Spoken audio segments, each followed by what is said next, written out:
Hi, folks. Before we begin, I want you to contemplate and try to answer this question. Do you think Nietzsche is a pessimist or an optimist in light of the textual evidence you've read so far? So pause your videos and reflect on that for a moment. Okay, that was your chance to think about it. I think this is a really hard question because there's two threads to his philosophy. Oftentimes, he gets called a pessimist and a nihilist because people focus on the negative philosophy. But there's also a flip side. And in this video, I want to talk about what his positive vision is for philosophy and living life. When we look at the negative philosophy, we talked previously about his condemnation of religion as metaphysics. So don't look to religion to tell you the true nature of reality. It's false. But it's also the more deep criticism is condemnation of religious ways of being and as ways of life. So the set of values, denying the earth, denying bodily pleasures, etc. Nietzsche thinks that's fundamentally a form of sickness and unhealthy.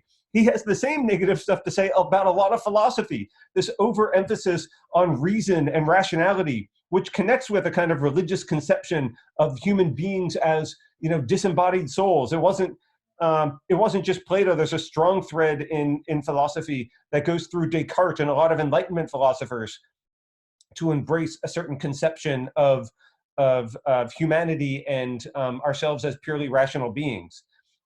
So remember these quotes, for example, talking about Buddhism and Christianity as diseases of the will. This is all the famous negative positions that he's etched out. But at the same time, he's got a deeply optimistic side. And in fact, I think he's more of an optimist than a pessimist. But really, if you said the answer is both, then that's great, because both of these aspects of his view are intertwined, are tightly connected. His condemnation of past philosophy and religion is directly connected with what he wants to supplant it with. And in the readings that you've done, there's a few key concepts I want to draw your attention to and that I'm going to elaborate on in this video. The concept of the artist is really like the Nietzschean ideal or the free spirit. I think these are connected, they just have different emphases. Or also the concept of the Übermensch, which is sometimes translated as Superman, but that connotation, that has all sorts of goofy connotations and problematic connotations. Sometimes it's given this direct translation, Overman, a sort of a made-up word. I'll just talk about sometimes as the Übermensch and use Nietzsche's German word, just so we remember that this is a special concept that Nietzsche invented and defined in his own way. The Übermensch is not necessarily the same as the artist or the free spirit. I think in some ways, the artist and the free spirit, these are human ideals. These are the ways in which we could attain in our lives. The Übermensch is kind of like Nietzsche's conception of what potential humanity has in the future as something different. And so we'll look at his quotes about that as well. Let's start with the idea of the artist. So look at section Gay Science 290. This has some of the key ideas about Nietzsche's positive philosophy. He says things like, what you need to do is give style to your character. Don't worry about having weaknesses. Don't purify yourself and deny that you have any weaknesses. What you need to do instead is look at yourself, examine yourself, be honest with yourself what your strengths and weaknesses are, and develop all of those things into an artistic plan. What you need to do, if you do that, if you're honest with yourself, then you won't have a lot of self-hatred, which Nietzsche associates with sickness, and instead you'll attain a kind of satisfaction with yourself because you fit it all together in a kind of poetry or art. So be artists with your own life. And other parts of this passage say really similar things. Here the ugly that cannot be removed is concealed. There it has been reinterpreted and made sublime. Notice the idea about reinterpreting your own weaknesses or aspects of yourself and your past, your character. There's something about meaning creation here and value creation and interpreting them in a new way and sublimating or making something that seems bad and actually redeem it as something good because you've given it a new context and a new significance. This allows yourself to be a kind of value creator or an aesthetic creator. So if you can do this with your past, then in some ways maybe you are an artist. And it's all governed not by absolute morality, objective ethical judgments. It's not governed by objective religious judgments or philosophical conceptions of pure rationality. Instead, notice Nietzsche continually talks about the concept of taste. This is an aesthetic concept. Artistic taste is very different from objective ethical judgments or pure reason. So governing and another thing about taste is it's fairly individual. It's dependent on your perspective. Not everybody has the exact same aesthetic taste. So Nietzsche is not recommending that everybody live their lives in the exact same way. Instead, we should each interpret our own lives according to an artistic plan, and those might be radically different than each other. Now, this concept of the artist appears in many other passages. I'm going to give you some examples from 382 to show you how related many of Nietzsche's positive ideas are. In this section 382, he says, for example, whoever wants to know from the adventures of his own most authentic experience how a discoverer and conqueror of the ideals is possible. They're also an artist, a saint, a legislator. This legislation is the idea about developing their own values, making laws for themselves. So living authentically, this is Nietzsche's vision for the human ideal, how we can be authentic individuals, and living as artists, creating as artists is his recipe. Notice in this passage what he does is he connects this with his concept of health and the great health. So Nietzsche's positive idea about an artist is intimately tied to that key metaphor of his, of sickness versus health. And here we see how his positive philosophy is encapsulated and connected to his negative philosophy, because it is the opposite of sickness, is what he's envisioning here. And then this connection to health should remind us of those passages from the preface to the Gay Science that we read.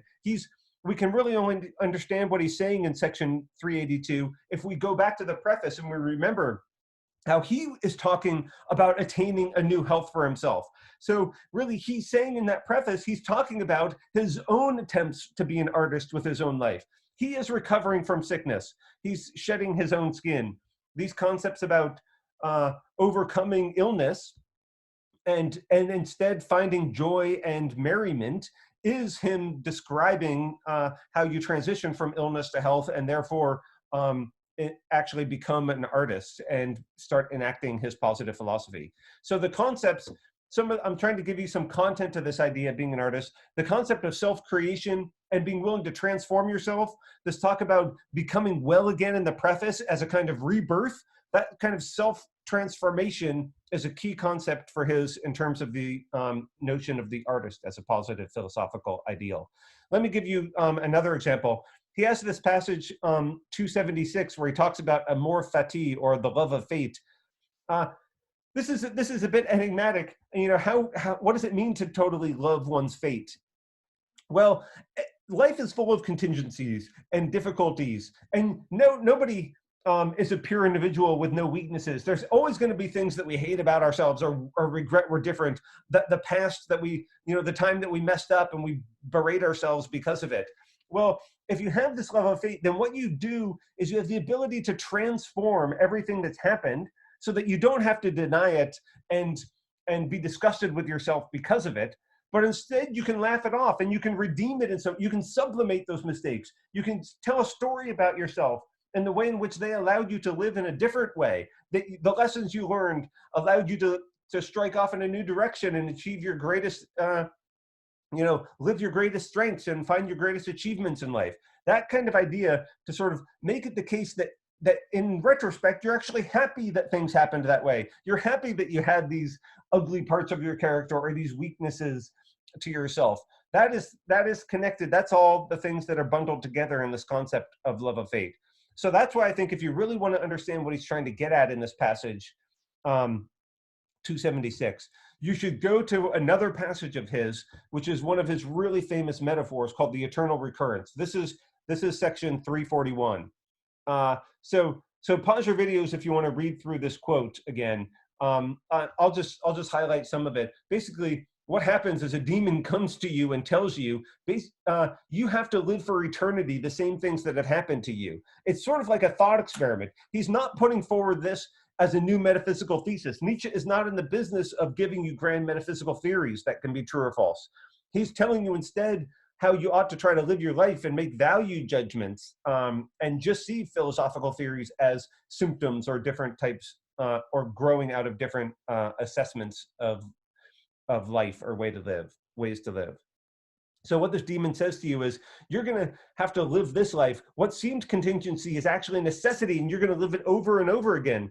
You know, the eternal hourglass is turned upside down again and again. So what would you think about that? What if a demon told you that? Well, Nietzsche imagines for most of us, that would crush us, that would destroy us. Because if we could live life again, of course we would want to correct for our mistakes. We wouldn't want to have to live through all those painful years of adolescence again. Who would want to relive their high school experience without making a single change? You know, I don't know, many of us remember high school sort of full of social awkwardness and painfulness. Even if it wasn't like that for you, isn't there anything that you would change if you could live your life again? Any decision you would do differently? Well, Nietzsche imagines the greatest form of life, the person who really loves fate or embraces amour fati would not need to change anything.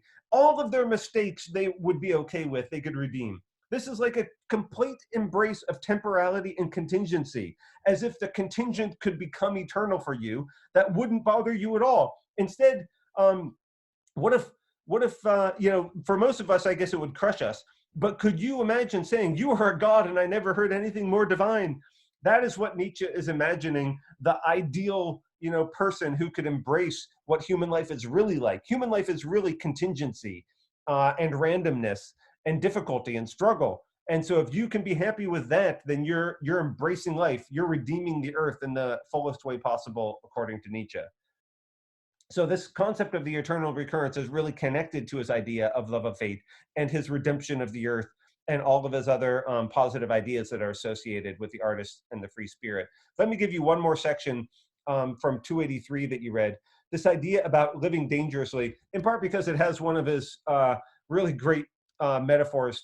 This is one of my favorite metaphors. He's got a lot of famous ones, but my favorite one is this one, actually. Build your cities on the slopes of Vesuvius. Like, don't worry about the fact that there's lots of risk and possibilities of failure in life. You just need to go for it, as Nietzsche's positive recommendation. Send your ships into uncharted seas. Accept the contingency of life, because you're willing to accept your faults as well as your strengths, and your failures as well as your successes. These are the sorts of things that are all associated with Nietzsche's positive characters, the artist and the free spirit. So I think that gives us some sense of those two sort of humanly attainable goals. Nietzsche also has this idea about the Übermensch, and he develops this most thoroughly in one of his works called Thus Spoke Zarathustra. This is a rather enigmatic work, and you really have to know something about it to understand how unique and different it is. Nietzsche, it's fiction for one thing. Zarathustra is a fictional character, and I think I'll just give you a warning. We have to be careful about associating Nietzsche with Zarathustra. Zarathustra also goes through a kind of journey. He has a character arc in the story. So we shouldn't just easily associate Zarathustra with the Übermensch or Nietzsche's positive ideal for people of the future. Maybe Zarathustra is actually more about being a free spirit, that sort of human ideal, and is not even envisioning himself as the Übermensch. I think how we want to really interpret Nietzsche's Zarathustra is a very complicated matter. But what I want to try to convince you of is the themes he develops in his book Zarathustra are deeply connected with all of these other themes in the aphorisms, like in the Gay Science, or what we'll later read in the Antichrist, which are not put into fictional guise, but are really sort of core tenets of Nietzsche's own philosophy. So, here I put this first quote in Zarathustra just to show you, I mean, how Dostoevskian is this? Like, that word just conflict and cross between plant and ghost. I mean, this really shows our body and mind, or our earthliness and our spirituality. And Nietzsche has a very deeply similar idea that you cannot deny one half of yourself and hope to live authentically. You have to accept all of your weaknesses, which usually are associated with this half, the plant half or the insect half of us, if you want to attain authenticity, according to him. Now, the concept of the Übermensch really is deeply contrasted with the way Nietzsche views religion as well. So this is a key part of his positive philosophy, because it's the opposite extreme of the way in which he sees religion and traditional philosophical views. So, the Übermensch is the meaning of the earth. Remain faithful to the earth. So here we have the deep contrast between the concept of the aesthetic and the denial of the earth and bodily pleasures. The philosophical views that posit the apart and beyond and above, that view heaven as the ultimate salvation, or as what redeems all the terrible things that are going on in the earth. Nietzsche is saying, no, actually, life on earth has to redeem them. Firstly, because there is no such place as heaven. And secondly, because if you think that the earth needs redemption in heaven, then that's just a form of sickness and a rejection of the earth. That's never going to be able to redeem the earth. So when he talks, for example, in these quotes about the poison mixers, the despisers of life, he really does mean this is connected with his idea of the ascetic and looking for an otherworldly redemption to the difficulties in life. Let me give you another connection between this stuff going on in Zarathustra and what we've talked about before.